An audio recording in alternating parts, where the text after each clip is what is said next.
What's going on, Niner fam? It is Peter Lucas. This is the Niner Fanatic Podcast, and I'm sorry for being late today. We had a lot, a lot of things going on with the fan. Like, had to take my son to soccer practice or soccer game today. Um, Driving about an hour out to do that, so I was actually watching the game from from the soccer field, and then also, I mean, it's just a whole lot. So but 49ers lose today to the Vikings 23-17, and it's a somber day because we were riding high off the week 1 victory. But we're going to get into all of it, and I'm going to tell you why it's not the end of the world. But before we get to that, we're going to hit the music.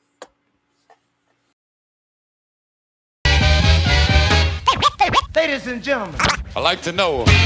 are you ready for start time?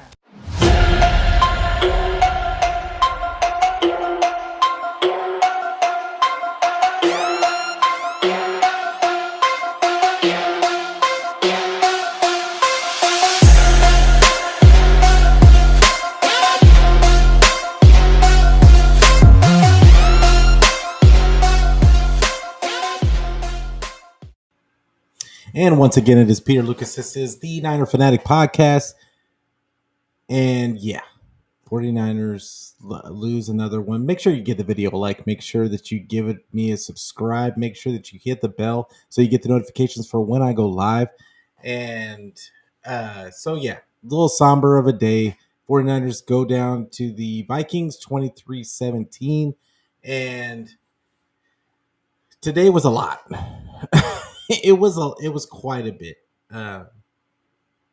The 49ers did, if you look at the stat sheets and you look at the box score, you would say the 49ers probably had a good chance of actually winning the game. On paper, there wasn't anything really egregious that they didn't lose the turnover battle. I think they both had 2 turnovers. But you can't have turnovers the way the 49ers had turnovers. But they didn't lose the turnover battle. They dominated time of possession, which is usually a recipe for a Niner victory. Jordan Mason had 100 yards rushing off of 20 carries, 5 yards a carry. I mean, that's a pretty good stat.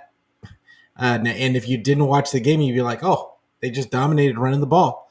Well, I mean, Jordan Mason had splash plays, and then there was just a lot of getting stoned at the line. So, but there was that. Then you had what else was there? There was just miscommunications on defense at the most inopportune times. For the most part, I think that the defense actually played well. We can sit here and nitpick and say that, oh, they gave up this amount of yards and they gave this amount of rushing yards. For the most part, their defense played well, in my opinion. But I already saw the comments on Twitter about the Steve Wilkes comments and all that other stuff. You know what? It would have been worse. I'm just going to say it. I have no problem saying it. It would have been worse because they would have been playing soft zone all game. They had no physical nature under Steve Wilkes. That's my opinion on it. I've had that opinion for a while now. He wasn't a good fit. Get over it. Get over it. Like, for all the people mentioning Steve Wilkes, that's just silliness. Let's just be honest. This defense actually played pretty decent. They just had some communication issues, and they're not going to play perfect all 17 games. That's not going to happen. So if that's what people were expecting, and honestly, the offense put them in terrible positions, like over and over again. 49 the offense could not sustain drives. Third and manageables. They could not convert on third down. Over and over again. Third and manageables. Fourth and manageables. I mean, they just gave the ball away. Left points on the board. Brock didn't have his best game. Although he wasn't as bad watching, kind of rewatching a little bit of it. He wasn't he wasn't as bad as I thought it looked in the beginning, but it was just inoperable. I think it was more bad play calling more than anything. It felt like Shanny never really had the flow of the game, and he just never could get. He could just never get in the flow. The ball was forced to Debo multiple times in the worst possible moments. I know that Debo is a dynamic player. I do not dispute that at all. Um, do not dispute that in the least. However, we have how many other all pros on this team? There's no reason to force the ball to Debo. You've got all these other guys scheme another guy open. And I felt like there was just too much of an emphasis. There's too much of an emphasis to get the ball in Debo's hands when you have all these other guys. But that's a me thing. That wasn't the reason why they lost the game. That was just one of them. There was multiple reasons, and we talked about a few of them right now. But let's hear from Shanny first. And before I play Shanny's press conference, I want to say what's up to everybody in the chat. Please, hey, I appreciate you guys coming through. Like it was, get live, ask your questions. I'm gonna try and get to as many of them as I possibly can. But Jesus, appreciate you coming through, fam. He says no pass rush, running defense had problems. Staley not the fit. I'll be honest. I don't think that they took into account how as much as we joke about Sam Darnold and seeing ghosts, Sam Darnold looked pretty decent today. Did he make a couple of mistakes? Absolutely. I mean, Sam Darnold still. But at the same time, we just forgot that he could run and gave up a couple of good big running plays to him. He navigated the pocket really well. I don't think it was so much that there were so many times when this defensive line ran past him and they just, I would say that it wasn't that they didn't have the pass rush. It was that the pass rush was not disciplined. There was no discipline in the pass rush. There was no effort to keep him in the pocket. There was a bunch of times when we ran stunts that left the middle wide open for him to just run out the front. And that's the thing that couldn't happen. I thought the pass rush actually was pretty good. Bosa had 2 sacks. So I thought the pass rush was pretty decent. That they were getting pressure on him, and they were making a complete concerted effort to get the ball out quickly, which every team does against the 49ers. We talked about Aaron Rodgers last year having the quickest release of anybody in the National Football League last year because every team makes a concerted effort to get the ball out quickly against the 49ers. So it's up to the secondary to keep those guys under wraps for more than 3 seconds. If they can keep them under wraps for 3 seconds, it's a good chance this defensive line is going to get either pressure or a sack on these quarterbacks. But they've got to hold. And there was too many times in this game where there was miscommunication in the secondary. They were killing us with the bunch formations. The bunch formations were just, there was just no communication of who was taking who. And honestly, worst game I've ever seen Charvarius Ward play. You're the vet in that secondary. You need to be communicating to your guys, hey, I got so-and-so. But we didn't see any of that. Guys were just guessing on who they were supposed to take in certain situations, and there was a couple of busted coverage. I mean, Fred Warner ended up on Justin Jefferson in a couple of them because of the motions. That can't happen. That can't happen. So communication has to get better. I think that they're going to learn from this. And like I said, it's not as bad as it really was. This is one game. 49ers are going to lose a couple of games at least. So let it be early. When we still are not at full strength, when they are still, I would say that Sorensen probably learned from some things today because there was a couple of times where the scheme wasn't up to snuff. But I think he probably learned some things today about his personnel and what he can and cannot do.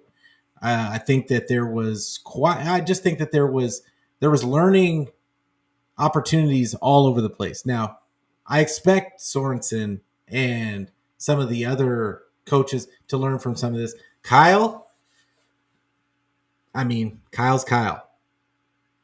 You can't expect him to learn from these situations because we've had these issues before with third down, not being able to convert manageable third downs. You can't even blame it on penalties. The 49ers only had 3 penalties today. Can't even blame it on penalties. Can't blame it on time of possession because they killed them in time of possession by 9 minutes. It was bad play calling over and over and over again. Bad situational play calling. And we're gonna talk about a couple of situations that specifically that reared its ugly head. But before I get to it, I got to say what's up to a couple of the other people in the chat. Jesus says there will be no dominant team in the NFL. Rick Diaz, appreciate you coming through, fam. And this is a good quote. I don't know you. I don't know you remember what I said last week, and I'm going to say it again. The only way the 49ers can win every game every week is they gotta stay focused all the way to the fourth quarter, and then they have to be focused throughout that. But think about this. So the Vikings had that one explosive play, one hitter quitter to Justin Jefferson pretty early in the game. Have the 49ers had a play? Did they have any kind of play even close to that today? No, they didn't. There was maybe 1 or 2 where they got 20 yards, but for the most part, there was no explosive plays. There was no house calls. Special teams reared its ugly head again, twice. And we're going to get into it. But you've got to be focused. That's why I say the 49ers are going to lose a few games. And when I say a few, I'm talking about 3 or 4. It's going to happen. And for whatever reason, the Vikings stadium is the boogeyman for the 49ers. But and Rick Diaz says missed tackled penalties can kill you at the end. You and me know that they got to learn to protect But penalties, they only had 3 penalties. Penalties were not the reason why the 49ers lost this game today. Even missed tackles. I don't think that was the reason why they had a few I saw, but that wasn't the reason why they lost either. It was just execution all the way around. Coverage execution, communication. And then on offense, there was a lot of miscommunication. Guys didn't know where to be. That falls on Purdy. Then there was a couple of instances where Kyle just making bad situational play calls and forcing the ball to Deebo Samuel. But I digress. And let me see. Anybody else? Okay.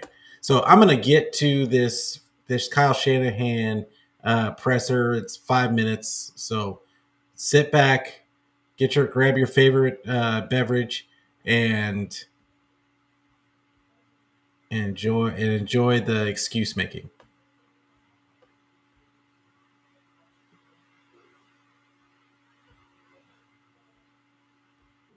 So now, go ahead. How did you just feel about how you guys played today? All 3 phases seemed like they were pretty significant breakdowns along the way. Yeah, give them a lot of credit. They played real well, but it was too sloppy on our part. The two turnovers on offense, struggling on third down on both offense and defense. The special teams with the block punt might as well the same as a turnover to us. It was disappointing. We can play a lot better than that, but tip my hats off to them. They're part of the reason. Was there something about the way you expected this game to go that made you more willing to go for those 4th downs? No, I just didn't mind the decision in those situations, where we were at on the field, when you're right just outside of field goal range, the down and distance, and then I don't mind going for it inside the 2. knowing that we'll pin them back. They made a hell of a play to get out of there, but didn't like the results, obviously. Was the Jefferson play a coverage thing, or was it just? No, it was just beat man coverage, and they launched the throw and got it past the middle third safety, which made it a house call. You guys got it to 20-14. They didn't have Jefferson, obviously they were playing without Addison. How disappointing was it to not come over the stop? Yeah, it was tough. I mean, they got us on third down. We had a couple opportunities to get off the field. Sam made a couple good throws, and they were good on third down all day. So we had our opportunities with those turnovers that they got, but he made some big plays, and it was tough after that. Yeah, I mean, the 2 turnovers were huge. That's what gave us a chance. I mean, both of them were just like what he did versus the Jets. He made a good job in zone, reading Sam and getting the pick, but then not giving up on that screen and knocking that ball out was the same as last week. It seemed like an emotional physical letdown having such a good week one. Do you attribute that just to the short week? No, there was no emotional letdown, nothing like that. I attribute it to not doing well on third down. We didn't stop their run very well, and block punt, things like that, football things. More last week too. Is there anything you put your finger on why you're not able to finish drives right now with touchdowns? I mean, we didn't convert on third down. When you go I think we were 2 of 9 on third down, which usually doesn't lead to touchdowns very much unless you're doing it all on first and second. 1 of 3 on fourth down doesn't help. I think we finished, on that last we were 2 of 4 in the red zone. So it was a challenge today, and we can do better. How would you assess Some good things, some bad, kind of like the whole team, all of us. Can you pinpoint why the offense has started slow in back-to-back weeks? No, there's not a theme for you guys. You have to go over the 3 plays that we had last week and the 3 plays we had this week.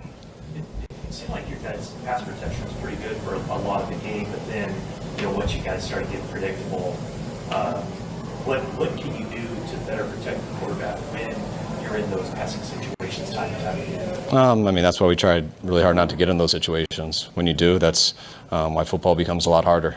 There's times you can chip, which we did, things like that, but they also have very good blitz scheme, cause a lot of confusion, give them a lot of credit to it, and we just got to keep working. Did you feel pretty hopeful when they got the ball with the 6-point lead before they got the field goal? Yeah, I did. Felt real good that, the game, the day had been tough. And then once we were able to get that turnover, go down and score and make it a 1-possession game, felt real good. Got them in some third downs. I think we, had the advantage in, but they made some big third down plays, kept the chains moving, and finished it with the field goal. 17 points in this save in 2 years. What is Brian Flores doing to limit this offense? He does a good job. I mean, they were number 1 in the league last year in run defense. Looks that way this year. Thought we ran the ball pretty well, but that doesn't always score you points. You got to cross the end zone, and they mix it up a ton. He did a real good job, and we made some mistakes that cost us. And when it's like that, and can't overcome those turnovers, the block punt, things like that, it's just credit to them, credit to him. With Christian going on IR, is that something you've had to address with Jordan, or is it kind of unspoken that he's the guy, and you have to give him any kind of words to get him going? No, Jordan's didn't have to last week either. He just does what he's been doing since he's been here. We've had 2 guys go down already, so I think it's pretty obvious to him that he knows he's starting when that's the case. What's your read on how long Christian might miss it or got missed before? Nobody knows. We're dealing with tendonitis, so there's not one person knows. He doesn't know. We don't know. We're going to take it day by day. By putting him on IR, it's at least 4 weeks, so that'll give him some time to rest and kind of protect him from himself, us too. That no matter how he's feeling, it's 4 at the minimum.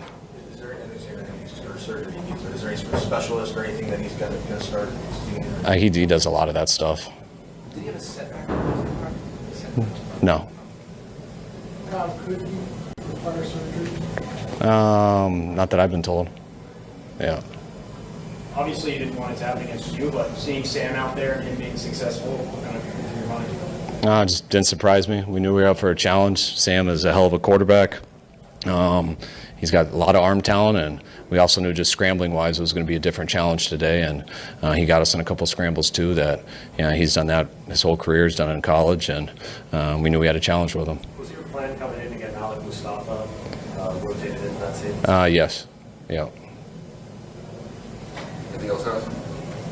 All right. Good? All right. Thanks, guys.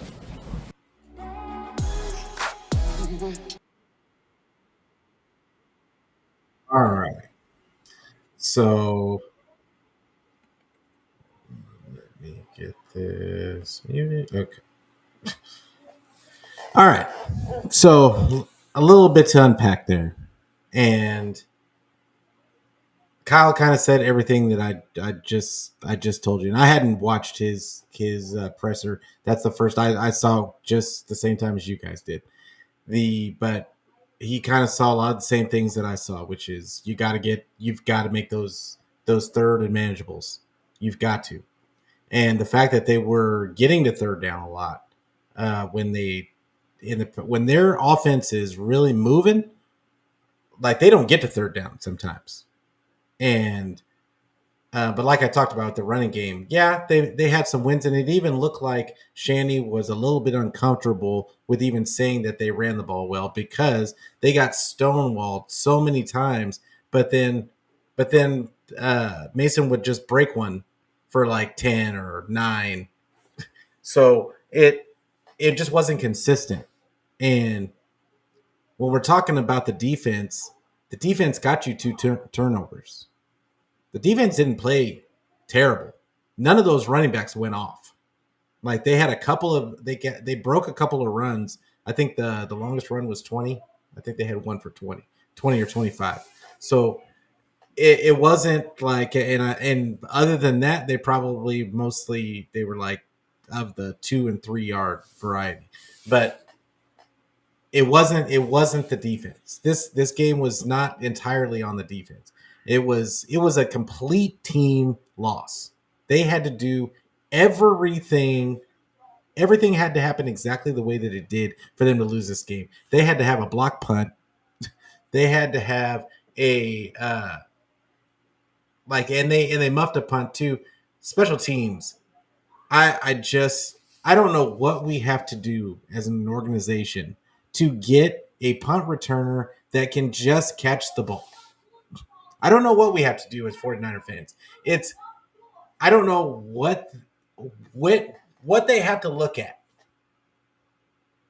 I feel like they just have to look at whoever has never muffed a punt and pick that and go and sign that guy.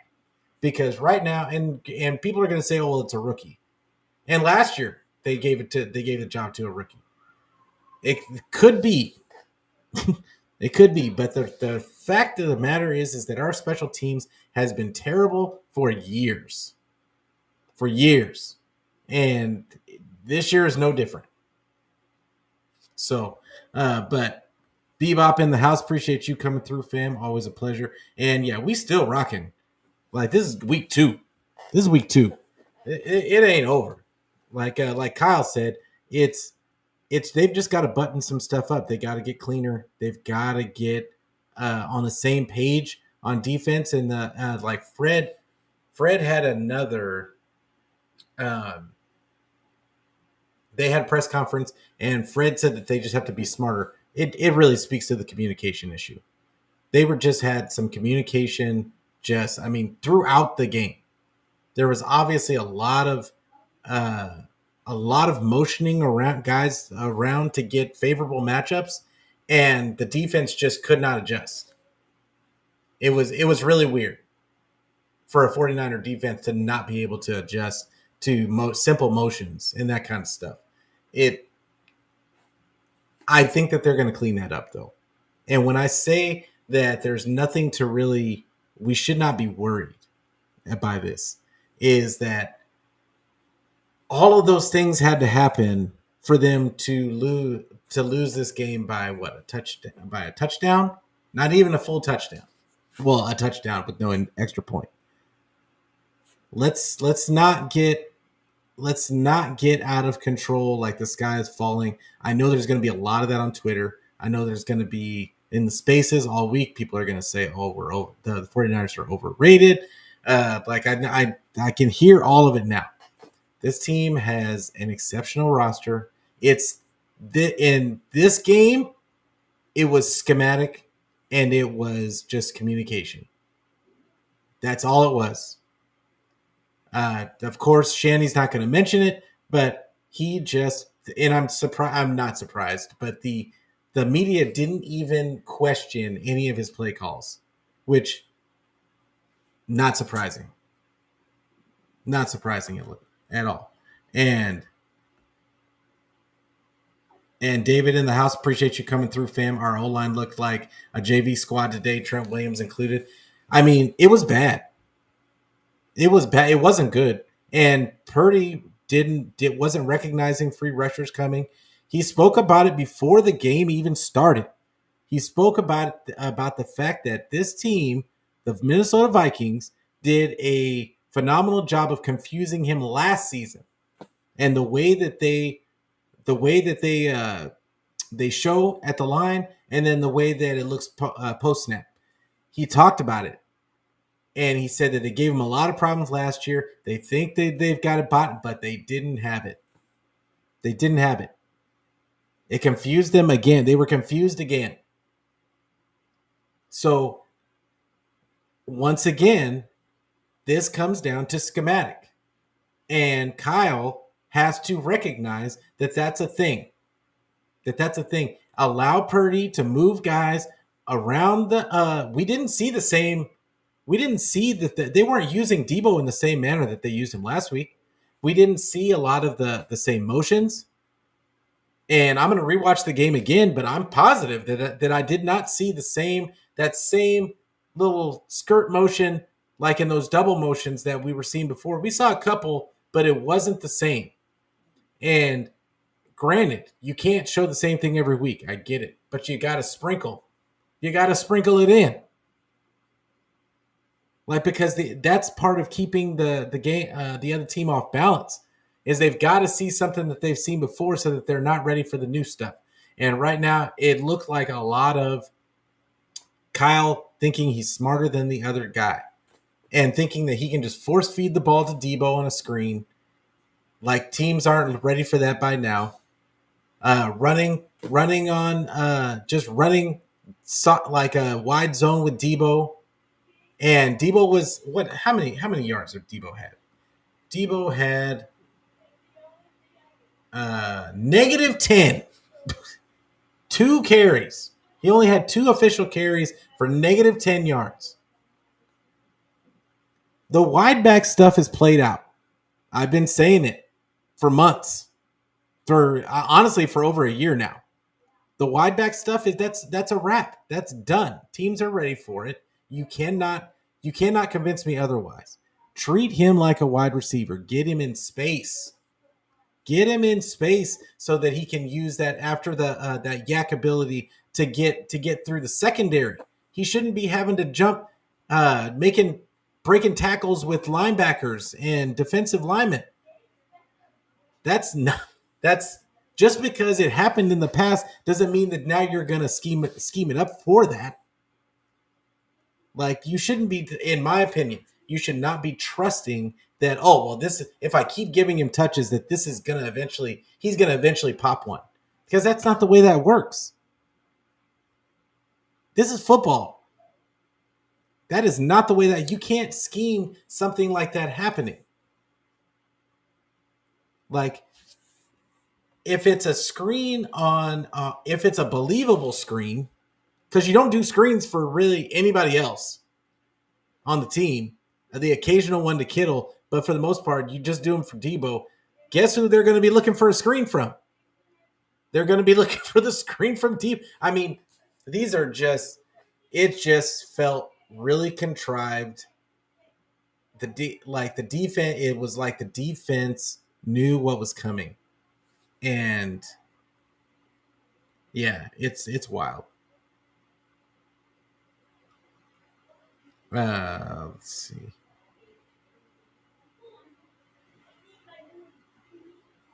Kenny, what's going on, Kenny, my man? 33-year streak, that's silly. It absolutely is silly. And it's not a voodoo thing. It is simply a bad matchup for Kyle. And he hasn't found a way to break it. Like, he hasn't found a way. Like, I've talked about us, and what I don't want to do is seem like we're going to go from last week being really impressed with what Kyle was doing to now all of a sudden, Kyle, the same old Kyle, he's just not good enough, all that kind of stuff. Because I think he is good enough, but it's situations like this this is where we need to see the growth. When he sees it's not working, he needs to be able to pivot, and he hasn't been able to show us that. Now, I loved what I saw when they had to get the ball down the field and the no huddle. I loved it. I loved it. And granted, they were playing prevent. It should be easy to get down the field. But the fact that they were able to execute in those situations tells you that maybe that's something that you want to take for that could be something that you take from this game. That Purdy can get you in and out of plays. And maybe trying to mix in some no huddle there might get you, and keeping some of those other personnel groupings on the field might be the way to get to keep those defenses from keying on what you're doing. Like, you can do some of these different plays out of the same formations that you're doing them, and which Kyle is the king of. But every play is a huddle. There is no quick game, and there is no huddle. That's probably the first time that I've seen no huddle from him for a while. And I would like to see more of that. And once again, I'm not saying that Kyle is a problem or anything like that. It's a regular season game. We want to see him learn from it. We want to see him learn from some of these things. Can he learn from it is the question. Because these are the things that we saw today are the same issues that we've seen in the past. And eventually this is part of the growth for Purdy as well that we need to see. I don't think Purdy necessarily had a bad game. The pick that he had was a deflection. It probably wasn't the best throw, but he definitely didn't throw it right into the guy's hand. It was a deflection. So I mean, it goes down as a pick regardless. But the fumble, I mean, those kind of mistakes are really bad. And this is the part. But what I did like to see was that even though they didn't get down, he didn't press. He didn't get out. They were never in danger of getting blown out. It didn't snowball. That's another one of the positives that I took from this game. Last year, I felt like if the lead got up to a certain point, it was going to snowball. It was going to snowball for Purdy specifically, and I didn't see that. I didn't see as much of that today. And absolutely, Jesus. Styles make fights, game to game, not look ahead. We're probably not going to see this team in the playoffs, thank God. Red shit. Appreciate you coming through, fam. Yeah. I got my Florence Gainer on too. Or Florence Henderson. It was Florence Henderson? What was the last name to old girl from Good Times? But yeah.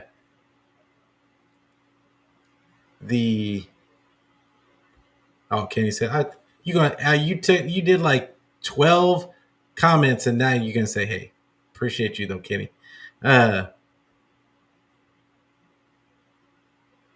Oh yes, Red Jet. Make sure they know. Hit that like and subscribe.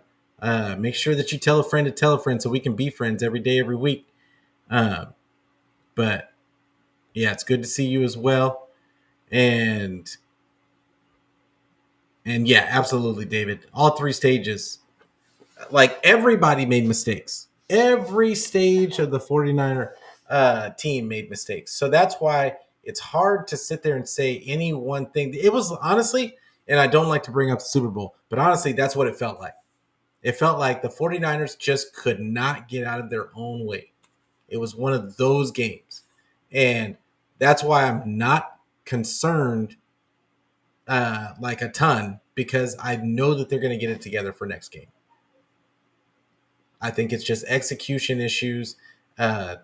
Like Trent was not immune, and I think he's working himself into shape. I think that Brandon Ayuk is not 100% himself. I think that as these guys keep playing games, we haven't seen their best football, not even close. So it's coming. It's coming. Everybody just needs to breathe. We just need to breathe. I give it a husa, and yeah, and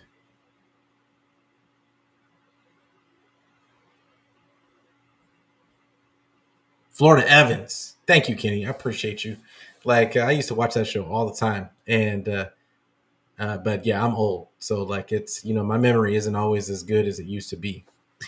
But you don't look like her. I Red Jet. Like, not that she was ugly or anything, but anyway, I digress. We're gonna get away from good times. But so when we look at the game and we look at the fact that it's just week 2, and we look at the fact that Jordan Mason still had 100 yards off of 20 carries. Then we look at the fact that we didn't come out of there with any major injuries. Bosa had a scare. They had the worst of it. Who knows? Prayers up for Justin Jefferson. I hope he's not injured. I want to see that guy get through the whole season. But yeah, the 49ers didn't come out with any major injuries. I'm sure there's going to be a couple of guys that got nicked up, but I mean that's a victory, and it's a learning experience. It's a learning experience. So don't get down. It's only week 2. Now next week they go up against who do they got?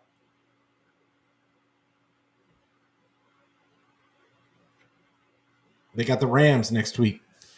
22nd. Wait a minute. On the 22nd.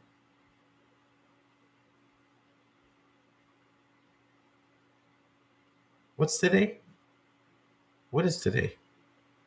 50. Okay, 22nd. And it's gonna be an afternoon game. Yeah, it's gonna be an afternoon game. So no more early games. It's gonna give them a little bit of time. They'll have a full week this time. This was a short week game. I'm not taking that as an excuse. Is that it was a short week game. They should have been prepared for this game. So, but overall, I saw a lot of good things that I like. Juwan Jennings continues to get open and continues to be a bigger part of the offense, and which I like. I feel like when BA gets his feet under him and he gets in and out of his breaks a little bit quicker, it's going to be that dynamic duo. I think is going to be a bigger issue for teams. And then I would just like to see less of Debo. I'm being honest. A lot of people said at the beginning before the season, they watched all the workout videos and all in the videos. But yeah, they watched the workout videos and they talked all this stuff about 2021 Debo incoming and all that kind of nonsense. Oh, he looks so great, lost this weight. I don't see any difference in Debo. He had another holding call today because he's not used to blocking. And I just don't see much of a difference. I'd like to see him get more involved in the actual passing game and not just relegated to slants underneath. Get him involved down the field. And because I think Debo can do those things, he's just never asked to do them. Like change up some of the positional groups. You don't have this one guy doesn't always have to do this one thing, which continuously is the way that Kyle does it. And I don't get it, but he's the coach. So with that being said, I'm about to get out of here. This is just the instant reaction show, but I wanted to do the show just to talk about don't get down, Niner fans. The sky is not falling. so many things had to happen wrong for this team to lose this game. And most of it was not guys were bad players. It was a lot of communication issues, a lot of mental mistakes, and a lot of just simple cleaning, just consistency things that are gonna get cleaned up. I believe. I'm pretty confident that it's gonna happen. So don't get down. We gonna be all right. We gonna be all right. And this isn't the playoffs. This is just a regular season game. We're gonna get there. Let's take it out on the Rams next week. But before I get out of here, I'm gonna be on the show with Beto and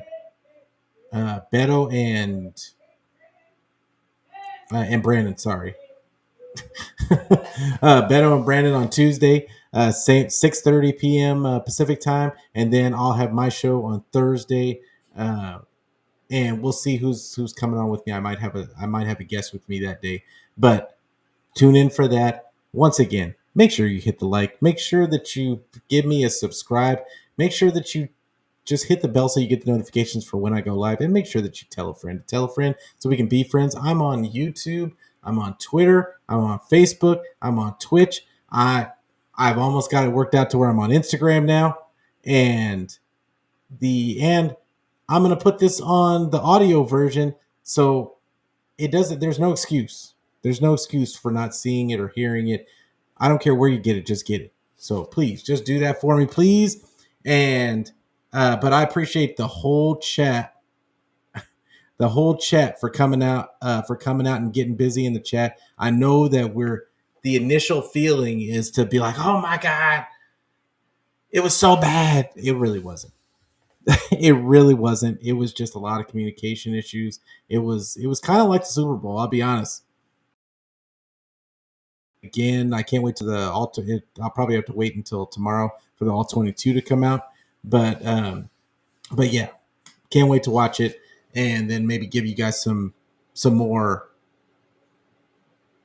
breakdowns for on Tuesday and Thursday. But you guys have a great week. I know tomorrow it's Monday for a lot of people, but just enjoy yourself. Like hug your loved ones. Yeah, go to work. Don't call out. I can't. I'm a boss. I don't. Please don't call out. But anyway, I'm gonna get out of here. You guys have a great rest of your Sunday, and make sure that you make sure that you enjoy these last few games. I think that all that's left is the night game. So yeah, enjoy it. And as always, go Niners.